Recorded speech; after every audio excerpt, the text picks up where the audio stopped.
역사학자 조지프 니덤의 이 어마어마한 업적 뒤에는요, 사실 아주 흥미로운 미스터리가 하나 숨어 있습니다. 오늘 바로 그 수수께끼를 한번 파헤쳐 보겠습니다. 자, 이게 바로 조지프 니덤의 중국의 과학과 문명이라는 책입니다. 보세요. 무려 27권이에요.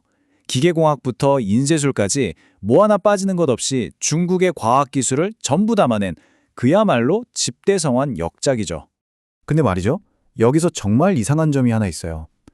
중국 하면 딱 떠오르는 그 엄청난 유산 중 하나가 바로 의학이잖아요. 그런데 정작 이 의학을 다룬 책은요, 믿기지 않을 정도로 얇아요. 달랑 261페이지, 이게 전부입니다. 아니, 도대체 어떻게 된 걸까요? 평생을 바친 이 대작업에서 왜 하필 의학 파트만 이렇게 부실했던 걸까요? 오늘 바로 이 퍼즐을 최근에 있었던 한 강의 내용을 바탕으로 한번 풀어가 보려고 합니다. 네, 바로 곽권하 교수님의 분석을 통해서인데요. 니덤이 왜 이렇게 거대한 벽에 부딪혔는지 그 실마리를 같이 찾아보시죠. 자, 우선 리덤이라는 인물과 그의 프로젝트를 이해하려면요, 그의 평생 이끌었던 아주 유명한 질문부터 알아야 합니다. 이게 바로 니덤의 지문입니다. 간단히 말하면 중국이 예전엔 그렇게 잘 나갔는데 왜 근대과학은 서양에서만 터져나왔지? 이거예요. 이 질문 자체가 당시로서는 굉장히 혁명적이었습니다. 왜냐하면 과학은 당연히 서양 것이라는 통념의 정면으로 맞서면서 중국의 엄청난 기여를 인정하는 데서 출발했기 때문이죠. 그러니까 핵심은 바로 이거예요. 니덤이 만든 이 분석 틀, 이 질문이 화약이나 나침반 같은 기술에는 아주 잘 들어맞았거든요. 그런데 유독 의학이라는 분야에 적용하려고 하니까 완전히 와르르 무너져 버린 겁니다. 자, 왜 그랬을까요? 니덤이 도저히 이해할 수 없었던 거예요. 서양 의학은 딱 병이 있으면 그걸 찾아내서 싸우는 거잖아요. 근데 중국 전통의학은 그런 게 아니었던 거죠. 이건 뭐랄까?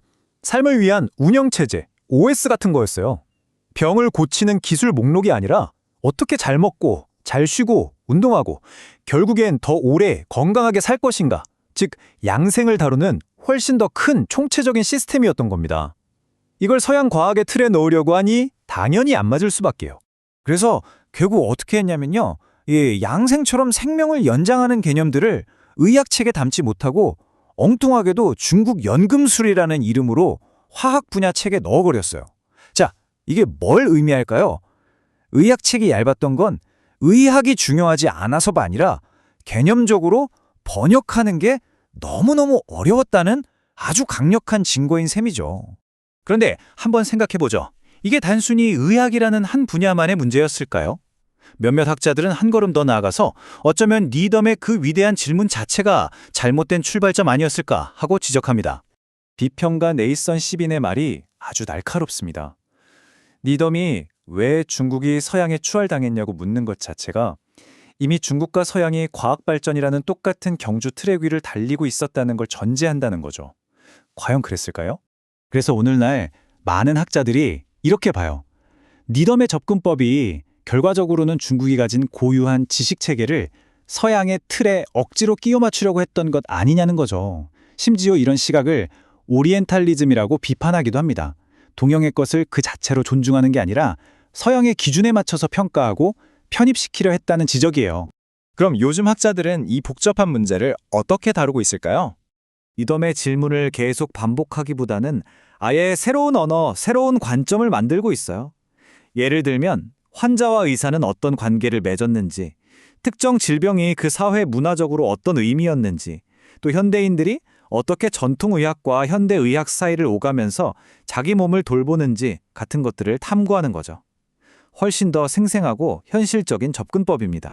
이런 관점의 변화가 곽원하 교수님 강연 질의응답 시간에 나왔던 한 청중의 말에 정말 잘 담겨 있습니다.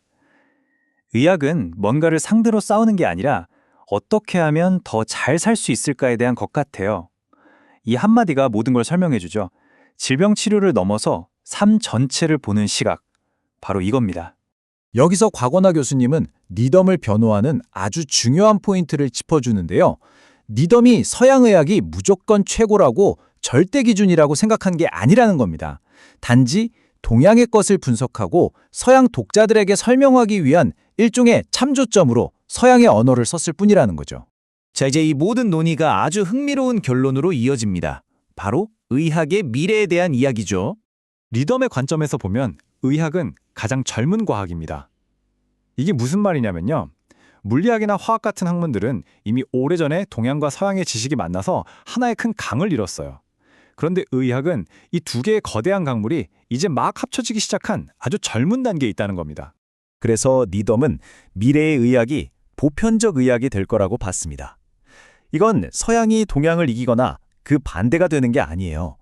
두 전통이 가진 진짜 장점들이 합쳐져서 지금껏 세상에 없었던 완전히 새롭고 더 완전한 의학이 탄생할 거라는 비전입니다. 그리고 그 미래의 과학은 지금 인스타튠 아시엔디, 라틴어인데요. 태어나는 과정 중에 있다는 뜻입니다. 자, 여기서 핵심은 이거예요. 지금 우리가 아는 현대생의학도 또 중국 전통의학도 둘 다 최종 완성본이 아니라는 사실입니다.